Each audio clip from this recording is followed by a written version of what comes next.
Chapter 1.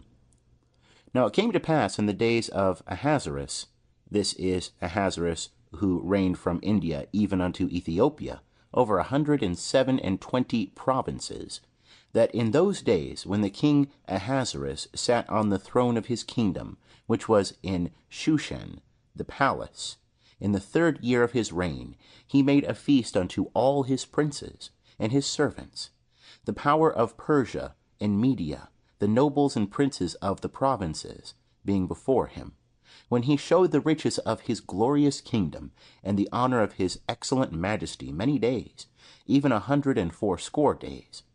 And when these days were fulfilled, the king made a feast unto all the people that were present in Shushan, the palace, both great and small, 7 days in the court of the garden of the king's palace.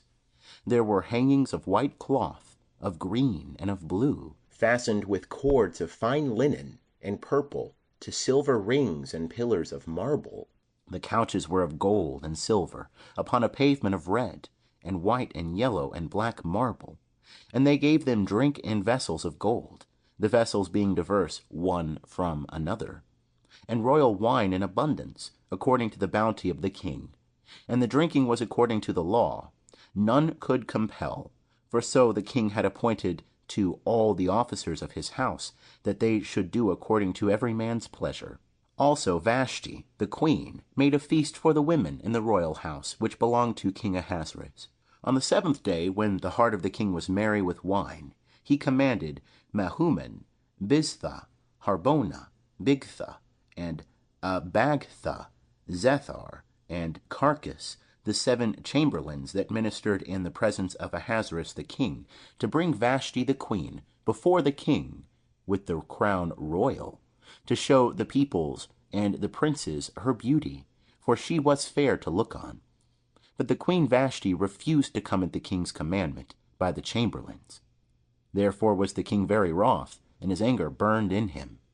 Then the king said to the wise men, who knew the times, for so was the king's manner toward all that knew law and judgment. And the next unto him were Karshena, Shethar, Admatha, Tarshish, Meres, Marsenah, and Mamukan, the 7 princes of Persia and Media, who saw the king's face, and sat first in the kingdom. What shall we do unto the queen Vashti according to law, because she hath not done the bidding of the king Ahasurus by the chamberlains? And Memucan answered before the king and the princes, Vashti the queen hath not done wrong to the king only, but also to all the princes, and to all the peoples that are in all the provinces of the king Ahasurus. For this deed of the queen will come abroad unto all women, to make their husbands contemptible in their eyes, when it shall be reported. The king Ahasurus commanded Vashti the queen to be brought in before him, but she came not. And this day will the princesses of Persia and Media, who have heard of the deed of the queen, say the like unto all the king's princes. So will there arise much contempt and wrath. If it please the king, let there go forth a royal commandment from him, and let it be written among the laws of the Persians and the Medes, that it be not altered, that Vashti come no more before King Ahasurus, and let the king give her royal estate unto another that is better than she. And when the king's decree which he shall make shall be published throughout all his kingdom, for it is great, all the wives will give to their husbands honor, both to great and small.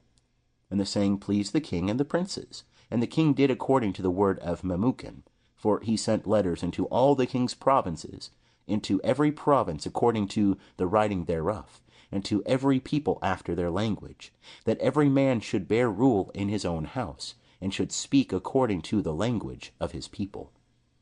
End of chapter 1. Chapter 2. After these things, when the wrath of King Ahasurus was pacified, he remembered Vashti, and what she had done, and what was decreed against her. Then said the king's servants that ministered unto him, Let there be fair young virgins sought for the king, and let the king appoint officers in all the provinces of his kingdom, that they may gather together all the fair young virgins unto Shushan the palace, to the house of the women, unto the custody of Hegai the king's chamberlain, keeper of the women, And let their things for purification be given them, and let the maiden that pleaseth the king be queen instead of Vashti. And the thing pleased the king, and he did so. There was a certain Jew in Shushan the palace, whose name was Mordekai, the son of Jair, the son of Shimei, the son of Kish, a Benjamite, who had been carried away from Jerusalem with the captives that had been carried away with Jeconiah king of Judah, whom Nebuchadnezzar the king of Babylon had carried away. And he brought up Hadassah, that is, Esther, his uncle's daughter, for she had neither father nor mother, and the maiden was fair and beautiful. And when her father and mother were dead, Mordekai took her for his own daughter. So it came to pass, when the king's commandment and his decree was heard, and when many maidens were gathered together unto Shushan the palace, to the custody of Hegai, that Esther was taken into the king's house, to the custody of Hegai, keeper of the women. And the maiden pleased him, and she obtained kindness of him, and he speedily gave her things for purification, with her portions, and the 7 maidens who were meet to be given her out of the king's house. And he removed her and her maidens to the best place of the house of the women. Esther had not made known her people, nor her kindred, for Mordekai had charged her that she should not make it known. And Mordekai walked every day before the court of the women's house, to know how Esther did, and what would become of her. Now, when the turn of every maiden was come to go in to King Ahasurus, after that it had been done to her according to the law for the women 12 months, for so were the days of their purifications accomplished, to wit, 6 months with oil of myrrh, and 6 months with sweet odors, and with the things for the purifying of the women. Then in this wise came the maiden unto the king. Whatsoever she desired was given her to go with her out of the house of the women unto the king's house. In the evening she went, and on the morrow she returned into the second house of the women, to the custody of Shaashgaz, the king's chamberlain, who kept the concubines. She came in unto the king no more, except the king delighted in her, and she were called by name. Now when the turn of Esther, the daughter of Abbi Ha'il, the uncle of Mordekai, who had taken her for his daughter, was come to go in unto the king, she required nothing but what Hegai the king's chamberlain, the keeper of the women, appointed. And Esther obtained favor in the sight of all them that looked upon her. So Esther was taken unto King Ahasurus into his house royal in the 10th month, which is the month Tebeth, in the 7th year of his reign. And the king loved Esther above all the women, and she obtained favor and kindness in his sight more than all the virgins, so that he set the royal crown upon her head, and made her queen instead of Vashti. Then the king made a great feast unto all his princes and his servants, even Esther's feast. And he made a release to the provinces, and gave gifts according to the bounty of the king. And when the virgins were gathered together the 2nd time, then Mordekai was sitting in the king's gate. Esther had not yet made known her kindred nor her people, as Mordekai had charged her. For Esther did the commandment of Mordekai like, as when she was brought up with him. In those days, while Mordekai was sitting in the king's gate, 2 of the king's chamberlains, Bigthan and Teresh, of those that kept the threshold, were wroth, and sought to lay hands on the king Ahasurus. And the thing became known to Mordekai, who showed it unto Esther the queen. And Esther told the king thereof in Mordecai's name. And when inquisition was made of the matter, and it was found to be so, they were both hanged on a tree, and it was written in the book of the Chronicles before the king. End of chapter 2. Chapter 3. After these things did King Ahasurus promote Haman, the son of Hammedatha, the Agagite, and advanced him, and set his seat above all the princes that were with him. And all the king's servants that were in the king's gate bowed down and did reverence to Haman, for the king had so commanded concerning him. But Mordekai bowed not down, nor did him reverence. Then the king's servants that were in the king's gate said unto Mordekai, Why transgressest thou the king's commandment?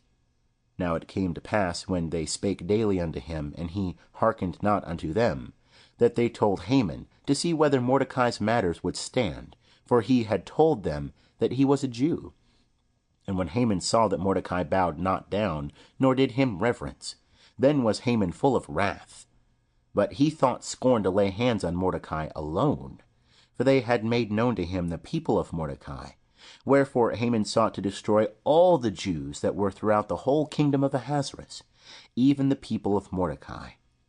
And the first month, which is the month Nisan, in the 12th year of King Ahasurus, they cast pur, that is, the lot, before Haman, from day to day, and from month to month, to the 12th month, which is the month Adar. And Haman said unto King Ahasurus, There is a certain people, scattered abroad and dispersed among the peoples in all the provinces of thy kingdom, and their laws are diverse from those of every people, neither keep they the king's laws. Therefore it is not for the king's profit to suffer them. If it please the king, let it be written, that they be destroyed.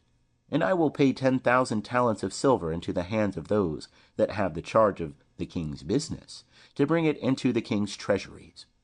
And the king took his ring from his hand, and gave it unto Haman, the son of Hammedatha, the Agagite, the Jews' enemy. And the king said unto Haman, The silver is given to thee, the people also, to do with them as it seemeth good to thee. Then were the king's scribes called in the first month, on the 13th day thereof. And there was written according to all that Haman commanded unto the king's satraps, and to the governors that were over every province, and to the princes of every people, to every province according to the writing thereof, and to every people after their language. In the name of King Ahasurus was it written, and it was sealed with the king's ring. And letters were sent by posts into all the king's provinces, to destroy, to slay, and to cause to perish all Jews, both young and old, little children and women, in one day, even upon the 13th day of the 12th month, which is the month Adar, and to take the spoil of them for a prey. A copy of the writing, that the decree should be given out in every province, was published unto all the peoples, that they should be ready against that day. The posts went forth in haste by the king's commandment, and the decree was given out in Shushan the palace. And the king and Haman sat down to drink, but the city of Shushan was perplexed. End of chapter 3. Chapter 4. Now, when Mordekai knew all that was done, Mordekai rent his clothes, and put on sackcloth with ashes, and went out into the midst of the city, and cried with a loud and bitter cry. And he came even before the king's gate, for none might enter within the king's gate clothed with sackcloth. And in every province whithersoever the king's commandment and his decree came, there was great mourning among the Jews, and fasting and weeping and wailing, and many lay in sackcloth and ashes. And Esther's maidens and her chamberlains came and told it her, and the queen was exceedingly grieved, and she sent raiment to clothe Mordekai, and to take his sackcloth from off him, but he received it not. Then called Esther for Hathach, one of the king's chamberlains, whom he had appointed to attend upon her, and charged him to go to Mordekai, to know what this was, and why it was. So Hathach went forth to Mordekai unto the broad place of the city, which was before the king's gate, and Mordekai told him of all that had happened unto him, and the exact sum of the money that Haman had promised to pay the king's treasuries for the Jews, to destroy them. Also he gave him the copy of the writing of the decree that was given out in Shushan, to destroy them, to show it unto Esther, and to declare it unto her, and to charge her that she should go in unto the king, to make supplication unto him, and to make request before him for her people. And Hathach came and told Esther the words of Mordekai. Then Esther spake unto Hathach, and gave him a message unto Mordekai, saying, All the king's servants and the people of the king's provinces do know that whosoever, whether man or woman, shall come unto the king into the inner court, who is not called, there is one law for him, that he be put to death, except those to whom the king shall hold out the golden scepter, that he may live. But I have not been called to come in unto the king these 30 days. And they told to Mordekai Esther's words. Then Mordekai bade them return answer unto Esther. Think not with thyself that thou shalt escape in the king's house more than all the Jews. For if thou altogether holdest thy peace at this time, then will relief and deliverance arise to the Jews from another place. But thou and thy father's house will perish. And who knoweth whether thou art not come to the kingdom for such a time as this? Then Esther bade them return, answer unto Mordekai, Go, gather together all the Jews that are present in Shushan, and fast ye for me, and neither eat nor drink 3 days, night or day. I also and my maidens will fast in like manner, and so will I go in unto the king, which is not according to the law. And if I perish, I perish. So Mordecai went his way, and did according to all that Esther had commanded him. End of chapter 4. Chapter 5. Now it came to pass on the 3rd day that Esther put on her royal apparel, and stood in the inner court of the king's house, over against the king's house. And the king sat upon his royal throne in the royal house, over against the entrance of the house. And it was so, when the king saw Esther, the queen, standing in the court, that she obtained favor in his sight. And the king held out to Esther the golden scepter that was in his hand. So Esther drew near, and touched the top of the scepter. Then said the king unto her, What wilt thou, Queen Esther? And what is thy request? It shall be given thee, even to the half of the kingdom. And Esther said, If it seem good unto the king, let the king and Haman come this day unto the banquet that I have prepared for him. Then the king said, Cause Haman to make haste, that it may be done as Esther hath said. So the king and Haman came to the banquet that Esther had prepared. And the king said unto Esther at the banquet of wine, What is thy petition? And it shall be granted thee. And what is thy request? Even to the half of the kingdom it shall be performed.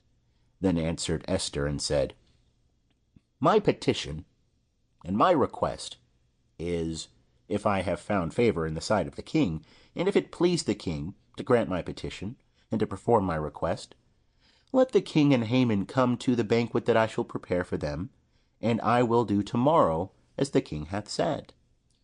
Then went Haman forth that day, joyful and glad of heart. But when Haman saw Mordecai in the king's gate, that he stood not up nor moved for him, he was filled with wrath against Mordecai. Nevertheless, Haman refrained himself, and went home. And he sent and fetched his friends, and Zeresh his wife. And Haman recounted unto them the glory of his riches, and the multitude of his children, and all the things wherein the king had promoted him, and how he had advanced him above the princes and servants of the king. Haman said moreover, Yea, Esther the queen did let no man come in with the king unto the banquet that she had prepared, but myself. And tomorrow also am I invited by her together with the king. Yet all this availeth me nothing, so long as I see Mordecai the Jew sitting at the king's gate. Then said Zeresh his wife, and all his friends unto him, Let a gallows be made 50 cubits high, and in the morning speak thou unto the king, that Mordecai may be hanged thereon. Then go thou in merrily with the king unto the banquet. And the thing pleased Haman, and he caused the gallows to be made. On that night could not the king sleep. And he commanded to bring the book of records of the chronicles, and they were read before the king.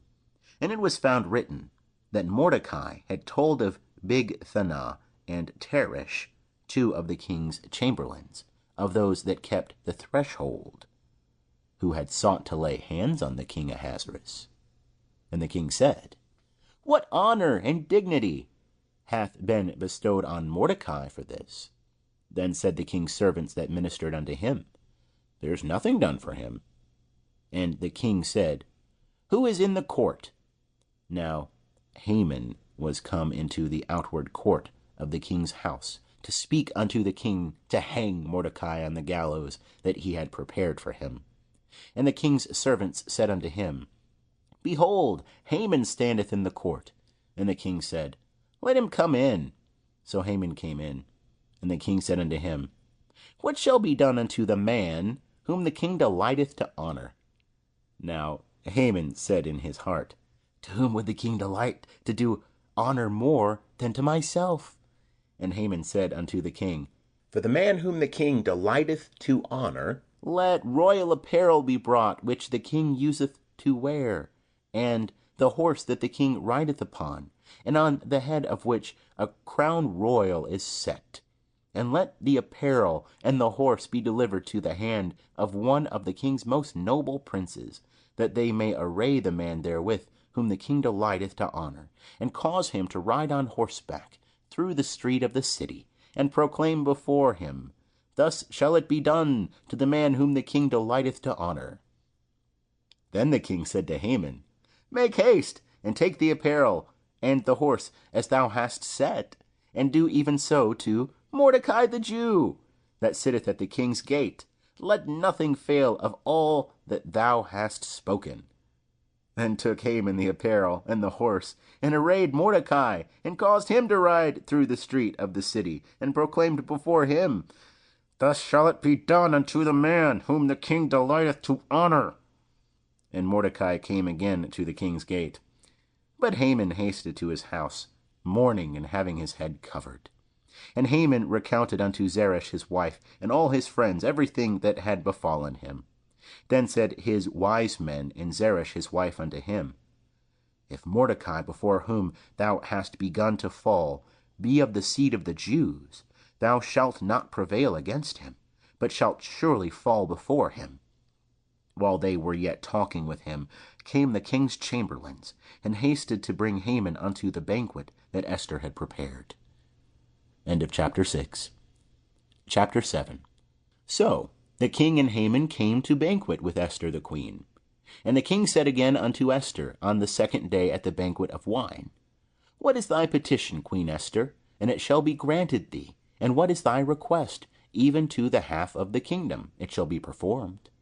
Then Esther the queen answered and said, If I have found favor in thy sight, O king, and if it please the king, let my life be given me at my petition, and my people at my request.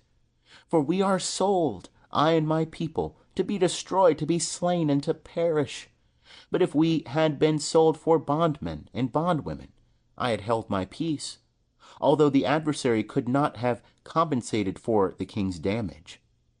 Then spake the king Ahasurus, and said unto Esther the queen, Who is he, and where is he that durst presume in his heart to do so? And Esther said, An adversary and an enemy, even this wicked Haman. Then Haman was afraid before the king and the queen. And the king arose in his wrath from the banquet of wine, and went into the palace garden. And Haman stood up to make request for his life to Esther the queen, for he saw that there was evil determined against him by the king.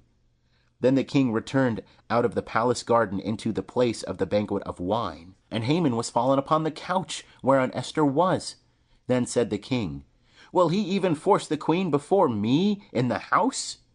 As the word went out of the king's mouth, they covered Haman's face. Then said Harbona, one of the chamberlains that were before the king, Behold also the gallows 50 cubits high, which Haman hath made for Mordekai, who spake good for the king, standeth in the house of Haman.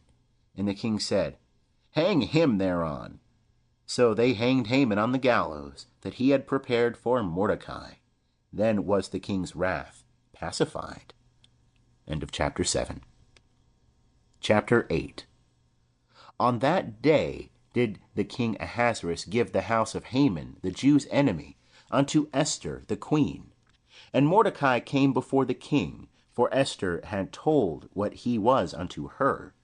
And the king took off his ring, which he had taken from Haman, and gave it unto Mordekai. And Esther set Mordekai over the house of Haman. And Esther spake yet again before the king, and fell down at his feet, and besought him with tears to put away the mischief of Haman the Agagite, and his device that he had devised against the Jews. Then the king held out to Esther the golden scepter. So Esther arose and stood before the king, and she said, If it please the king, and if I have found favor in his sight, and the thing seem right before the king, and I be pleasing in his eyes, let it be written to reverse the letters devised by Haman, the son of Hammedatha the Agagite, which he wrote to destroy the Jews that are in all the king's provinces, For how can I endure to see the evil that shall come unto my people? Or how can I endure to see the destruction of my kindred? Then the king Ahasurus said unto Esther the queen, and to Mordekai the Jew, Behold, I have given Esther the house of Haman, and him they have hanged upon the gallows, because he laid his hand upon the Jews. Write ye also to the Jews as it pleaseth you, in the king's name, and seal it with the king's ring. For the writing which is written in the king's name, and sealed with the king's ring, may no man reverse. Then were the king's scribes called at that time, in the 3rd month, Sivan, on the 23 day thereof.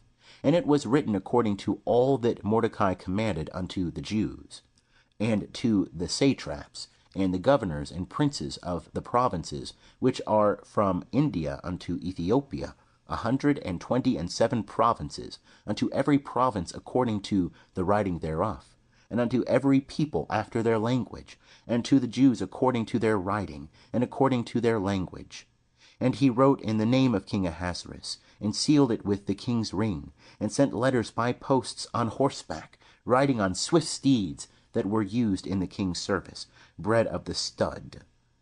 Wherein the king granted the Jews that were in every city to gather themselves together, and to stand for their life, to destroy, to slay, and to cause to perish all the power of the people in province that would assault them, their little ones and women, and to take the spoil of them for a prey, upon one day in all the provinces of King Ahasurus, namely upon the 13th day of the 12th month, which is the month Adar.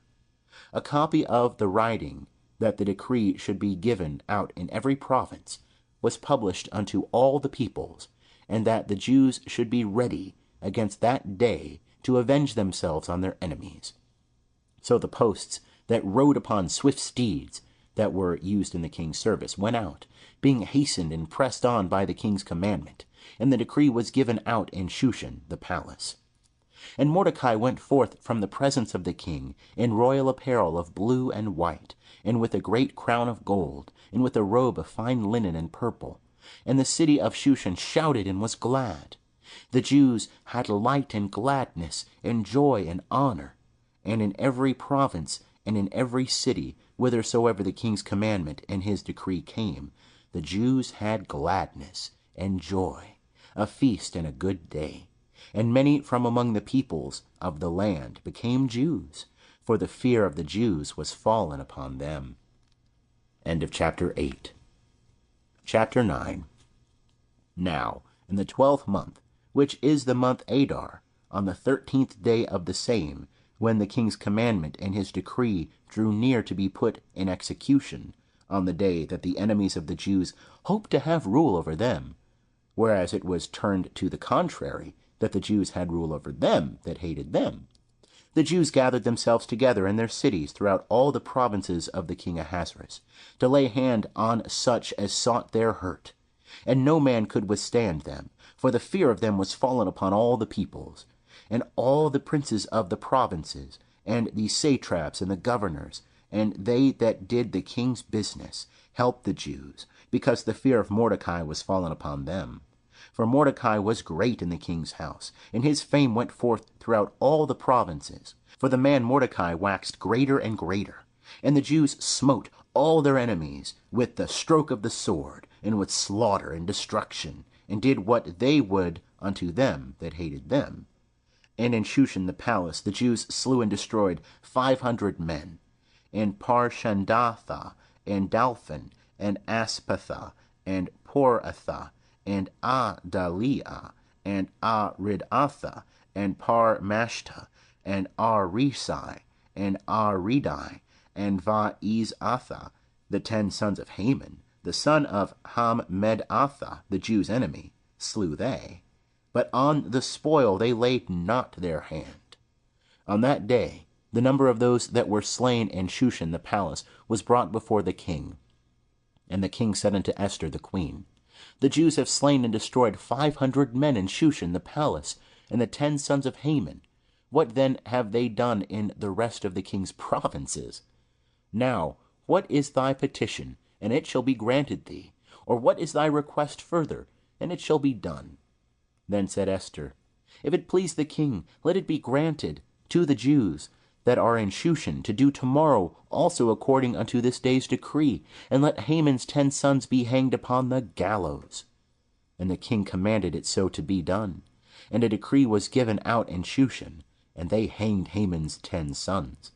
And the Jews that were in Shushan gathered themselves together on the 14th day also of the month Adar, and slew 300 men in Shushan.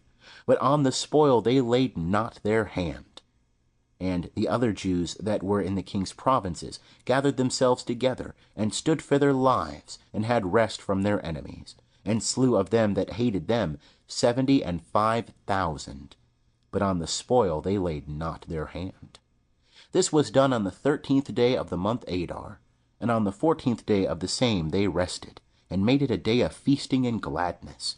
But the Jews that were in Shushan assembled together on the 13th day thereof, and on the 14th thereof, and on the 15th day of the same they rested, and made it a day of feasting and gladness. Therefore do the Jews of the villages that dwell in the unwalled towns make the 14th day of the month Adar a day of gladness and feasting, and a good day, and of sending portions one to another. And Mordekai wrote these things, and sent letters unto all the Jews that were in all the provinces of the king Ahasurus, both nigh and far, to enjoin them that they should keep the 14th day of the month Adar, and the 15th day of the same, yearly, as the days wherein the Jews had rest from their enemies, and the month which was turned unto them from sorrow to gladness, and from mourning into a good day, that they should make them days of feasting and gladness, and of sending portions one to another, and gifts to the poor.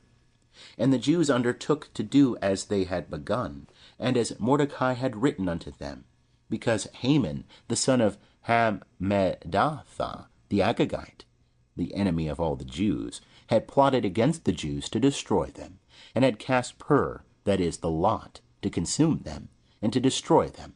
But when the matter came before the king, he commanded by letters that his wicked device which he had devised against the Jews should return upon his own head, and that he and his sons should be hanged on the gallows. Wherefore they called these days Purim, after the name Pur. Therefore, because of all the words of this letter, and of that which they had seen concerning this matter, and that which had come unto them, the Jews ordained and took upon them, and upon their seed, and upon all such as joined themselves unto them, so that it should not fail, that they would keep these 2 days according to the writing thereof, and according to the appointed time thereof, every year, and that these days should be remembered and kept throughout every generation, every family, every province, and every city, and that these days of Purim should not fail from among the Jews, nor the remembrance of them perish from their seed. Then Esther the queen, the daughter of Abbi Ha'il, and Mordekai the Jew, wrote with all authority to confirm this second letter of Purim. And he sent letters unto all the Jews, to the 127 provinces of the kingdom of Ahasurus, with words of peace and truth, to confirm these days of Purim in their appointed times, according as Mordekai the Jew and Esther the queen had enjoined them, and as they had ordained for themselves and for their seed, in the matter of the fastings and their cry. And the commandment of Esther confirmed these matters of Purim, and it was written in the book. End of chapter 9. Chapter 10. And the king Ahasurus laid a tribute upon the land, and upon the isles of the sea, and all the acts of his power and of his might, and the full account of the greatness of Mordekai, whereunto the king advanced him. Are they not written in the book of the chronicles of the kings of Media and Persia? For Mordekai the Jew was next unto King Ahasurus, and great among the Jews, and accepted of the multitude of his brethren, seeking the good of his people, and speaking peace to all his seed. End of chapter 10. And also the end of Esther, American Standard Version.